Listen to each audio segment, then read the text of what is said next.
शादी नहीं होगी भाई साहब ये नहीं करोगे तो। इनका पर्पस प्रैक्टिस है, इनका पर्पस इंटरनल चेकिंग है कि मुझे चैप्टर समझ आया, या अगर इसके एक भी सवाल नहीं हो रहा तो फिर इस प्रैक्टिस का कोई फायदा।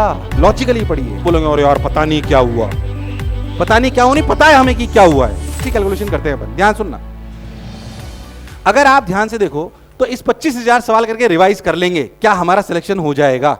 या सबका रेस्पॉन्स नहीं आ रहा? यस और नो? जितना रेस्पॉन्स तुम शादी में देते हो उससे ज्यादा यहां दीजिए। काम की बात है, शादी नहीं होगी भाई साहब ये नहीं करोगे तो। लड़कियों की तो फिर भी हो जाएगी, तेरी तो नहीं होनी। शक्ल देखी तूने अपनी? शादी के सपने देख, क्यों इसी शादी हो सकती है कि बिना डिग्री के? तेरे आईआईटी की डिग्री लग जाएगी ना तभी तेरी शक्ल नहीं दिखाएंगे हम कि बस लड़का आईआईटी है, शादी करनी है तो कर लो। साला ऐसे किसी का मजाक उड़ाना अच्छी बात है। अपना ही आदमी क्या कहते हो यार? साला वापस आ जाऊंगे ट्रैक पे। तो 25,000 सवाल करके हमें रिवाइज कर लेंगे हम सेलेक्ट। मैं सिर्फ इतना सा मान रहा हूं कि तुम अभी तक 10,000 सवाल कर चुके हो 11th 12th मिला के। क्या मेरा मानना बहुत बेमानी है? इतना मान सकता हूं? अरे यस और नो? तुमने उनको रिवाइज नहीं करा पर 10,000 सवाल तो कर रखे हैं। ये 10, अच्छा पहले बताओ 25,000 सवाल हम आपको कैसे देते हैं? ये 25, हमारा धर्म कहां पर है मैं आपको बताता हूं। अगर आपने हम पे भरोसा करा है तो हमारे धर्म बनता है कि हम आपको 25,000 सवाल स्ट्रक्चर्ड दें। अगर आज देवांशी ने विश्वास कर लिया कि जो सर ने बोला है वो मैं पूरा होमवर्क करूंगा, तो सर का धर्म बनता है, इंस्टीट्यूट का धर्म बनता है कि वो उनको वही सवाल दे जो।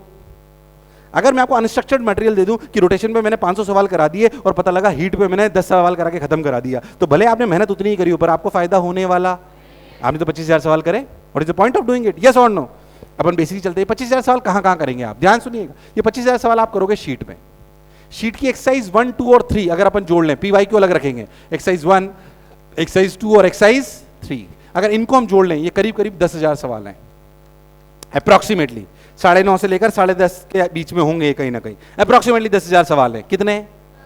10,000 सवाल हैं। 10,000 से थोड़ा सा लोअर साइड ही होंगे, ज्यादा साइड नहीं होंगे। ये हो गया आपको कुछ डीपीपीज मिली होंगी। डीपीपीज बैच वाइज मिलती है, कुछ 11th में मिली होंगी, कुछ 12th में मिली होगी। अभी मैं ऐप के मटेरियल की बात नहीं कर रहा हूं आपसे, बहुत बेसिक डीपीपीज जो आपको मिली होंगी, अगर आप उन्हें ध्यान से देखो तो 4,000 से 5,000 के बीच में आएंगी बस। अपर साइड बता रहा हूं, ये भी लोअर साइड नहीं, 4,000 से 5,000। ये दोनों का पर्पस होता है प्रैक्टिस करना। एक तो पर्पस भी समझे मटेरियल का पर्पस क्या है, इसका मतलब पर्पस क्या है? प्रैक्टिस करना। इसके बाद आता है हमारा एक मटेरियल जिसे हम बोलते हैं PYQs। PYQs के अपने पास 2 तरीके होते हैं, जेईई मेन और।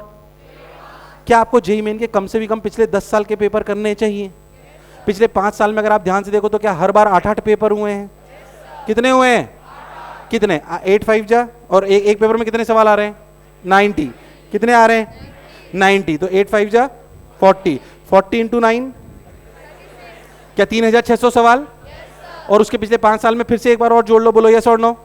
तो उसमें कितने हो गए बोलो? 5 साल में एक ही बार आया। 5-9 जा 45। क्या 450? फिर पहले कितने आए थे? 3600। कितने आए थे? क्या कुल मिला के 4,000 PYQ हमें कम से कम जेईई मेन के करने हैं? किसके करने हैं? 4,000 लगभग जेईई मेन के हमें PYQ। क्या इतना हमें करना चाहिए? हाँ। अगर मैं जे एडवांस की बात करूं तो जे एडवांस में मैं मान सकता हूं कि पिछले जो वैसे तो 45 ईयर्स के पेपर पूरे अवेलेबल है, पर फिर भी जो ये मान के चलो कि जो लास्ट 15 साल के पेपर है ना वो थोड़े से आउट ऑफ सिलेबस है। उनको चाहे तो अभी अपन इसके, जाहिर सी बात है करना चाहे तो अपने करना चाहिए, पर कम से भी कम 30 साल के करने चाहिए। 30 इंटू लगभग ऑन एन एवरेज 2 पेपर आते हैं। क्या 100 सवाल कम से कम आते हैं? अरे आवाज नहीं आ रही? यस और नो? किसी साल कम, किसी सवाल ज्यादा। 30 इंटू 100 3,000। क्या 4,000 प्लस 3,000 कितने? 7,000 सवाल। ये आप ये PYQs की प्रैक्टिस क्या है? ये प्रैक्टिस इस बात की है कि मान लीजिए तुझे लगा कि मैंने ना मैग्नेटिज्म पढ़ लिया, अब जो मैंने मैग्नेटिज्म पढ़ लिया, मैग्नेटिज्म पढ़ने के बाद मैंने शीट भी कर ली, मैंने डीपी भी कर लिया, पर ये आपको बताएगा कि जो आपने पढ़ाई जो समझा है वो वाकई एग्जाम के लायक है या?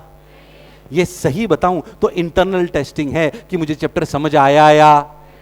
इनका पर्पस प्रैक्टिस है, इनका पर्पस इंटरनल चेकिंग है कि मुझे चैप्टर समझ आया, या अगर इसके एक भी सवाल नहीं हो रहा तो फिर इस प्रैक्टिस का कोई फायदा। इसका मतलब क्या मुझे थ्योरी और प्रैक्टिस दोबारा करनी पड़ेगी? अरे यस और नो? अरे यस और नो? ये बात आपको ध्यान देनी। इसके बाद आपके आते हैं टेस्ट, जो रियलिटी में बताते हैं कि आप एग्जाम में कैसा परफॉर्म। अगर आप ध्यान से देखो तो 11th 12th और 12th के एंड आते आते हम कम से भी कम आपके 40 पेपर ले लेंगे। 11, 12 और 12 के आखिर में जितने भी रिवीजन, कम से कम कह रहा हूं बेयर मिनिमम ये 40 से ज्यादा ही होंगे, कम होने वाले। क्या 40 इंटू 100 फिर से कितने हो गए? 4000 सवाल किसमें कराएंगे हम आपको? क्या इनको एनालाइज करना बहुत इंपॉर्टेंट है? अरे आवाज नहीं आ रही, यस और नो? फिर मैं कह रहा हूं भेड़ बकरियों की तरह मत पढ़िए, लॉजिकली पढ़िए। हम आपको लॉजिकली पढ़ाना चाहते हैं, हम चाहते हैं कि आपका सिलेक्शन हो, इसलिए सिर्फ आपको खुश करने वाला पढ़ा दें। कल भी मेरी सारे टीचर्स की मीटिंग थी, मैंने एक ही बात बोली कि बच्चों को खुश करने वाला मत पढ़ाइए। मैं आपको बताऊं खुश करने में कोई दिक्कत नहीं है। आज मैनेजमेंट शीट देखो तुम, तुम्हारी अच्छे अच्छे सवाल हैं उसमें, तुम्हें खुश करना वाली बड़ी बात नहीं होंगे सवाल। रोटेशनल शीट उठा के देखो, साला तुमसे 5 में से 2 नहीं होंगे। सच्चाई है, एडवांस के लेवल पे बनाई गई है। उसको खुश करने में हमें क्या दिक्कत है? जो जैसा टीचर पढ़ाए वही शीट में दे दे, वही एग्जाम में दे दे, तुम्हारे नंबर आ जाएंगे, तुम खुश, तुम्हारे माँ बाप भी खुश। आखिरी में एक एग्जाम में तो फेल हो गए, तो बोलोगे अरे यार पता नहीं क्या हुआ, पता नहीं क्या हुआ, नहीं पता है हमें कि क्या हुआ है, हमने आपको बेवकूफ बनाया, वो हम नहीं करेंगे। आप खुश करने वाला पढ़ने चाहते हो कि सिलेक्शन वाला? अगर सिलेक्शन वाला पढ़ना चाहते हो तो थोड़ी सी तकलीफ आएगी। मैं आपको आज कह रहा हूं ये बात, मैं आपको आज कह रहा हूं ये बात। हमने स्टडी मटेरियल खुश करने वाला नहीं बनाया है कि हम टीचर को मैं अपने मोशन पे किसी टीचर को ऐसा इंस्ट्रक्शन नहीं जाता है कि आपको पेपर ऐसा बनाना है कि हर बच्चे के कम से कम 30% नंबर आए। मैं नाम नहीं ले रहा हूं, पर ऐसा इंस्ट्रक्शन बड़े बड़े इंस्टीट्यूट्स में जाता है कि टीचर को ये पूछा जाता है आपने ऐसा पेपर क्यों बनाया कि बैच के नंबर एवरेज 30 से कम आए। अरे ये थोड़ा तो खुश करने वाली बात हो गई है। तो अरे हुई कि नहीं हुई यार? ये नहीं कर रहे हैं हम, इसलिए अपने नंबर को देख के दुखी मत होइए। जो नंबर मोशन पे आ रहे हैं ना, उससे 10% ज्यादा नंबर आएंगे तुम्हारे मेन एग्जामिनेशन में। पर अगर यहां कम आ रहे हैं तो वहां भी कम आएंगे। पर ऐसा नहीं होगा कि यहां पे 100 आ रहे हो और वहां पे 50 हो जाएं। ऐसा नहीं होगा। यहां 100 अगर एवरेज आ रहा है ना, वहां 110 120 आएंगे तुम्हारे।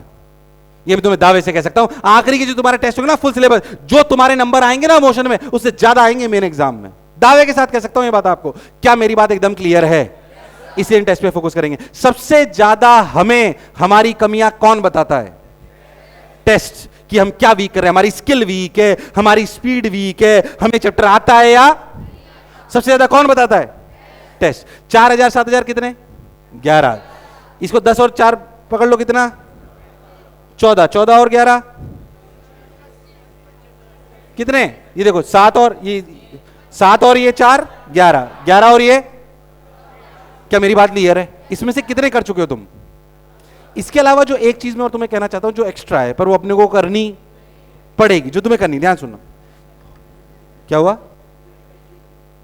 नहीं करनी है? ये ही नहीं कर रहा मैं तो। अच्छा बताओ, क्या ये सबके लिए कॉमन है? ये सबके लिए बोलो है कि नहीं है? ये सबके लिए कॉमन है कि हाँ यार ये तो बहुत नॉर्मल चीज है, तो हमें करनी करनी, इसमें कोई शक और संशय वाली बात। होमवर्क मशीन जो आपको नीचे लगाई गई है, ये सबके लिए कॉमन है, देवांशी के लिए भी कॉमन है, ये सबके लिए कॉमन है। ये आपको करना कंपलसरी है, ये आपको करना कंपलसरी है। आपकी कमियां, हाँ क्या हुआ? समोसे से रुक जा थोड़ी देर बाद, अभी नहीं तो साला इनका पूरा ध्यान समोसों पे ही होगा। ध्यान सुनो, काम की बात है बता रहा हूं। क्या होमवर्क मशीन, ये जितना भी स्टडी मटेरियल है, क्या ये सबके लिए कॉमन है? पर अगर देवांशी की कोई मिस्टेक है तो ये मशीन अलग तरीके से काम करती है, जो आपको पता होना। पहले बताओ, क्या मैं ये कर लूंगा मेरा सिलेक्शन हो जाएगा? क्या तुमने इसमें से कितने कर चुके हो, क्या तुम्हें पता है? मैक्सिमम तुम शीटों में कर चुके होंगे। कहां कर चुके होंगे? शीट्स में तुम कर चुके होंगे। अगर तुमने नहीं करा तो करिए, जब भी टाइम बच रहा है। अच्छा सर, ये तो बात समझ में आ गई। अब एक लॉजिकली बात सुनते हैं। अभी चल रहा है, ऐसा समझिए आज 1 सितंबर है। फर्स्ट ही ना आज, कोई बात नहीं, अब सितंबर से काउंट करते हैं थोड़ा आसानी के लिए। सितंबर, अक्टूबर, नवंबर, दिसंबर, जनवरी, फरवरी, मार्च, अप्रैल। तुम्हारा जे एडवांस कब होगा? जून में। बीच में मेंस भी आएगा, मैं मान रहा हूं, उसके पहले सिलेबस खत्म हो जाएगा, बात खत्म। मैं मेन एग्जामिनेशन की बात कर रहा हूं। बोलो यस और नो? तुम्हारे बच्चे हैं 9 महीने। कितने बच्चे हैं? 9 महीने बच्चे तुम्हारे पास। कितने? 9 महीने में से मैं मान रहा हूं 9 इंटू 30 270। कितने दिन है तुम्हारे पास? मैं ये मान रहा हूं कि तुम बोर्ड में दे दोगे 2 महीने। कितने? और 1 महीने तुम दे दोगे किस में? मेंस में दे दोगे या रिवीजन में दे दोगे? अरे यस और नो? 3 मिनट आ दो, 270। ये मैं मान रहा हूं। इससे ज्यादा देने की जरूरत? इससे ज्यादा क्यों दोगे? इससे ज्यादा अगर तुमने ढंग से जेईई की पढ़ाई करी है तो 2 महीने से ज्यादा बोर्ड की जरूरत गारंटीड। तुम्हारे अगर तुमने ढंग से तैयारी करी है, तुम ये कर रहे हो, तुम्हारे 2 महीने अगर तुम ढंग से बोर्ड पढ़ लिए ना, 2 महीने भी ज्यादा बोल रहा हूं मैं आपको, बल्कि रोज 1-1 2-2 घंटे पढ़ोगे तो बात बन जाएगी। तो तुम्हारे कम से भी कम 85% आएगी, कम से भी कम। और मैं मानता हूं, एक बात समझो, मैं बच्चों को एक बात समझाना चाहता हूं कि बोर्ड को उतना ही दे जितना काम का है। बोर्ड में 98-99% लाने के लिए तुम्हें पूरे 6 महीने इतना पढ़ना पड़ेगा। तुम्हें बोर्ड में 98 परसेंटाइल चाहिए, तुम्हें बोर्ड में 98-99% चाहिए, और जेई में सिलेक्शन ना हो, ये ज़्यादा पसंद है, या तुम्हारी बोर्ड में 85 से 92 के बीच में परसेंट आए और सिलेक्शन हो जाए, ये ज़्यादा पसंद है? मैं उसकी बात कर रहा हूँ।